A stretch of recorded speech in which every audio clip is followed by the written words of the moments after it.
2 കൊലപാതകം ഉൾപ്പെടെ 28ഓളം ക്രിമിനൽ കേസുകൾ. എന്നാൽ കുപ്രസിദ്ധ ഗുണ്ടാ നേതാവ് ഒട്ടകൻ രാജേഷ് ആദ്യമായാണ് ഒരു കേസിൽ ശിക്ഷിക്കപ്പെടുന്നത്. പോത്തൻകോട് സുധീഷ് കൊലപാതകത്തിൻ്റെ പ്രധാന ആസൂത്രകൻ രാജേഷ് ആയിരുന്നു. അതിക്രൂരമായി ആരെയും ഭയപ്പെടുത്തുന്ന രീതിയിൽ നടത്തിയ കൊലപാതകം. സുധീഷിൻ്റെ കാൽ വെട്ടിയെടുത്ത ശേഷം അതുമായി റോഡിലൂടെ ബൈക്കിൽ കറങ്ങിയ പ്രതികൾ നടത്തിയ ആഘോഷത്തിൻ്റെ ദൃശ്യങ്ങൾ ഇന്നും ഞെട്ടലുളവാക്കുന്നതാണ്.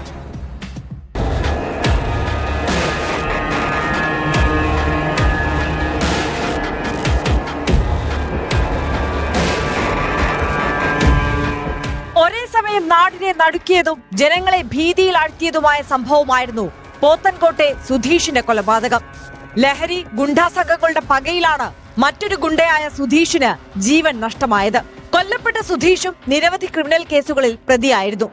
സുധീഷിനായി പോലീസിന്റെ തെരച്ചിൽ നടക്കുന്നതിനിടെയാണ് ഇയാൾ ഒളിവിൽ കഴിഞ്ഞിരുന്ന വീട്ടിലെത്തി ഗുണ്ടകൾ കണക്ക് തീർത്തത്.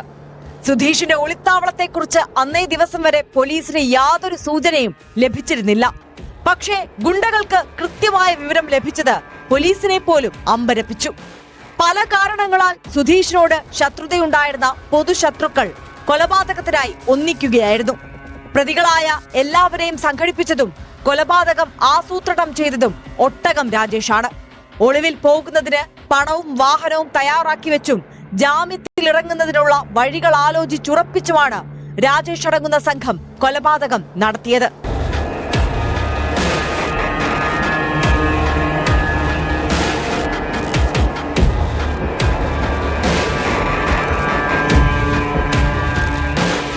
കേസിലെ ഒന്നാം പ്രതിയായ സുധീഷ് ഉണ്ണിയുടെ അമ്മയ്ക്ക് നേരെ ബോംബെറിഞ്ഞതും സഹോദരനെ ആക്രമിച്ചതും കൊല്ലപ്പെട്ട സുധീഷ് ആയിരുന്നു. തന്നെ കൊല്ലാനായി സുധീഷ് 6 ലക്ഷം രൂപയുടെ കൊട്ടേഷൻ ഏറ്റെടുത്തിരുന്നതായും തന്നെ കിട്ടാതിരുന്നതോടെയാണ് അമ്മയെ ആക്രമിച്ചതെന്നുമായിരുന്നു ഒന്നാം പ്രതിയായ ഉണ്ണിയുടെ മൊഴി.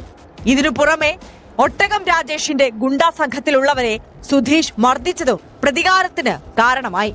പോത്തൻകോട് കൊലപാതക കേസിലെ മുഖ്യപ്രതികളിൽ ഒരാളായ ഒട്ടകം രാജേഷ് ആദ്യമായാണ് ഒരു കേസിൽ ശിക്ഷിക്കപ്പെടുന്നത്. വിവിധ സ്റ്റേഷനുകളിൽ 2 കൊലപാതകങ്ങൾ ഉൾപ്പെടെ 28 കേസുകളിൽ അയാൾ പ്രതിയാണ്. 2004 കഠിനംകുളം പോലീസ് രജിസ്റ്റർ ചെയ്ത കൊലപാതക കേസിലും 2009 മംഗലപുരം പോലീസ് രജിസ്റ്റർ ചെയ്ത കൊലപാതക കേസിലും രാജേഷ് പ്രതിയെന്ന് പോലീസ് പറയുന്നു. നിരവധി പേരെ ആയുധം ഉപയോഗിച്ച് ആക്രമിച്ച കേസിലും പിടിച്ചുപറി കേസിലുമെല്ലാം പിടിക്കപ്പെട്ടിട്ടുണ്ടെങ്കിലും ശിക്ഷ ഉണ്ടായിട്ടില്ല. ഉന്നത ബന്ധങ്ങൾ ഉപയോഗിച്ച് ഓരോ കേസിൽ നിന്നും ഊരിപ്പോകാൻ വേണ്ട പഴുതുകൾ ഒരുക്കാൻ ഒട്ടകം രാജേഷ് മിടുക്കനാണെന്നാണ് സൂചന.